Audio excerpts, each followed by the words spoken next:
Everyone knows the story of how David defeated Goliath, the giant who challenged Israel in the name of the Philistines. But not everyone knows that later, it was David's turn to be killed by another giant.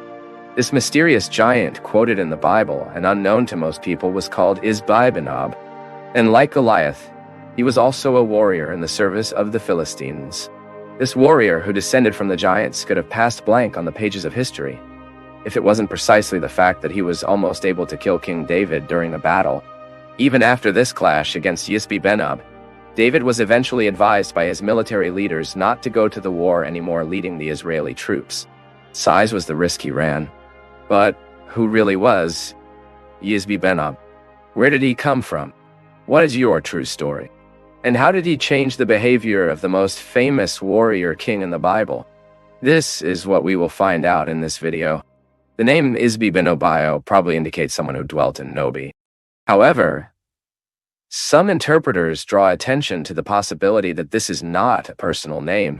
That is, some scholars believe this was not the name of the warrior who almost killed King David. This is because the name Isbi Benob in Hebrew is, in fact, the vocalization of the corrective reading of the text proposed by the Sudden tradition. For those who do not know, the Hebrew biblical text is consonant. That is, it is formed only by consonants. Then medieval Jewish scholars who worked to preserve the biblical text added signs to the original text to indicate how it should be read or pronounced correctly. Therefore, we have the text with signs of scholarships, which is basically how the text should be read. We also have the consonant Hebrew text, only with consonants, the way it was originally written. The problem is that this can often change the interpretation of a particular biblical passage. In the particular case of Isbi Benob, the reading of the text with the appointments of the dealer seems to favor the idea that this was a personal name. However, the Hebrew text, as originally written, can also be understood as referring only to a generic group of Philistines from Nobi, among which was a descendant warrior of Rapha, and whose tip of his spear weighed almost 4 pounds. Realize that if this understanding is adopted, then the Philistine warrior who faced David is actually anonymous in the biblical record. But despite this doubt, although it is not completely certain about its name, the most accepted position among biblical interpreters is that, in fact, Isbi Benob was really a man of great stature. The biblical text says that Isbi Benob was a descendant of Rapha in the second book of Samuel, chapter 21, verse 16. But who was Rapha?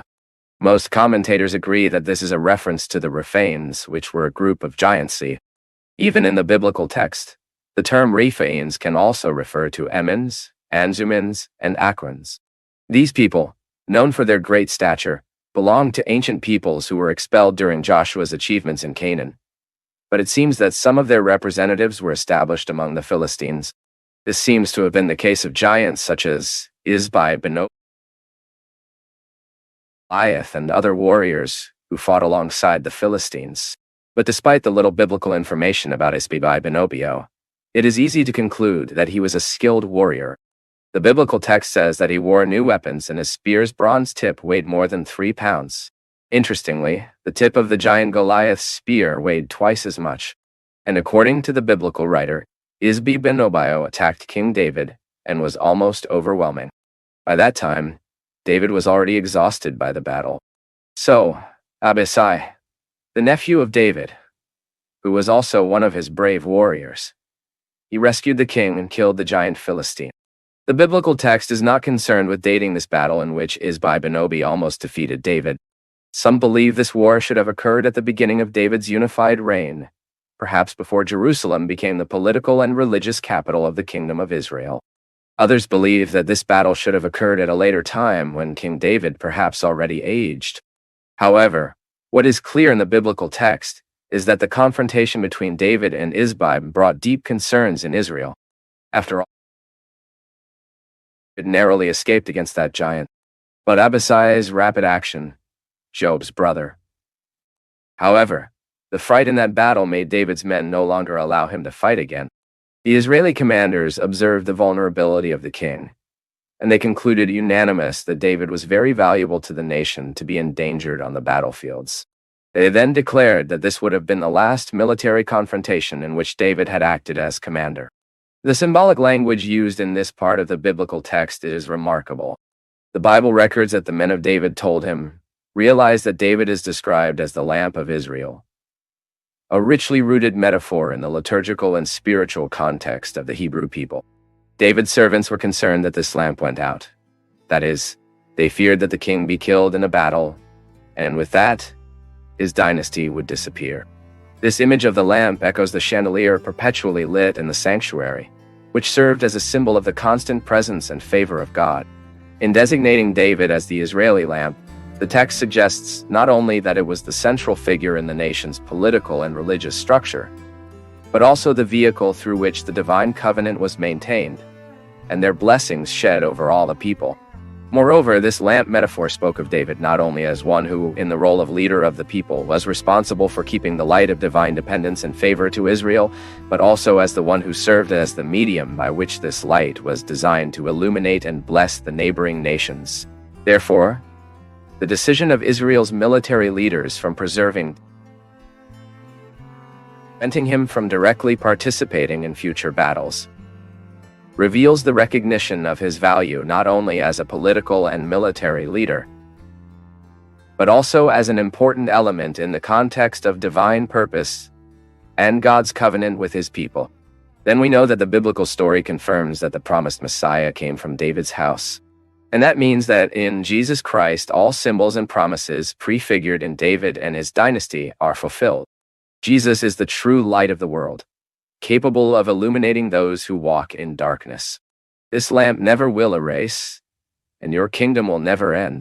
So, to conclude, this account of the confrontation between David and Isbi Benob is another biblical story that can serve us as a reminder of the constant presence and divine providence in the lives of God's chosen ones. This episode, although less known than David's victory over Goliath, highlights a fundamental truth. Even the strongest and most brave among us face moments of vulnerability and dependence on God's grace. Given this, we can make some practical applications of this story in our lives. First, we need to know that there are times when God enables us to knock down giants with our own hands. And there are times when he sends someone to help us, providing support and deliverance necessary to come out victorious against the giants that rise in our way. Note that when David faced Goliath, he was basically a teenager who went to the battlefield, only to bring supply for his older brothers. And suddenly he found himself at the center of a confrontation with the most powerful warrior of the enemy army. And the story is even more impressive when we read that at that time, he used the weapons of a pastor, not the weapons of a warrior. His faith, his staff, his deep and 5 stones were the tools used to overthrow the giant that violated God's people. On the other hand, when David faced Isbi Benob, he was already an experienced warrior who had collected many victories on the battlefield. In addition, he was using the best weapons available for war. After all, he was the king of the nation. Even so, David found himself in a vulnerability situation. He needed the intervention of his Abisai nephew, as Isbi Benob was already about to kill him. Can you notice the contrast? In some situations, God gives us strength and prepares us to face and overcome the challenges that seem impossible before us. But in other situations, we need help provided by God through other people. What I mean by this is that in both cases, it is divine providence that is operating, whether strengthening us directly, sending someone to help us. In any case, this contrast between these two stories of David teaches us to trust God's providence in all circumstances. For in one way or another, God is always present and active in our lives. However, it is also quite true that there are people who have difficulty understanding this and end up being resistant, not only to receive help, but also to be this help for those who need it. It is necessary for these people to learn to recognize that the hand of God also operates through human relations. Consequently, second, in the community of faith, we are called to be both David and Abisi to our brothers and sisters in Christ. This means having the courage to face giants driven by faith, but also being willing to be the help God sends in someone's life. So, whether facing giants with a deep in your hand or needing the help of a brother in Christ, remember that divine providence never fails. God is with us in every battle, ensuring that His grace is sufficient and His power perfect in our weakness. May we then walk with confidence, knowing that whatever the giant we face, the final victory always belongs to the Lord. And if we have difficulty understanding this principle, then our prayer be so that the Lord will help us see His powerful hand in all the battles of our lives. The reaction of the men of David by preserving him as the Israel lamp in that context, it can also teach us something about the value of spiritual leadership. Remind us that even our leaders, however qualified, are also fallible and sometimes need help, comfort, protection, and care. In our communities, we must value and protect those whom God has placed as leaders of His work on this earth, recognizing the role that these people play in ministers as ministers of the gospel, the building of the church, and the projection of divine light in a world dominated by darkness.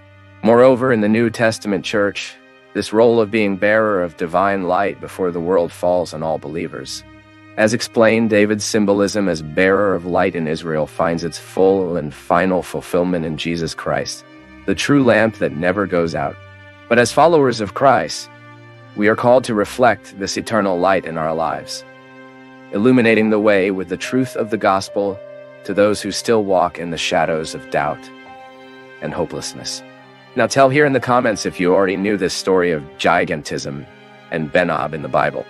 And if you want to deepen further into biblical knowledge, you can study theology with us from anywhere, fully online, through video lessons and certificate of completion. The information is in the video description and the first comment.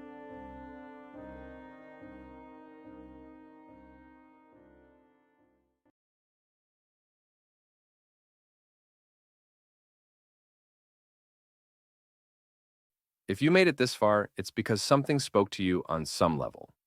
Let us know where you're watching from, subscribe to the channel, check out the links in the description for more reflections. Because honestly, very few people make it to the end. Thanks, big hug, and see you in the next video.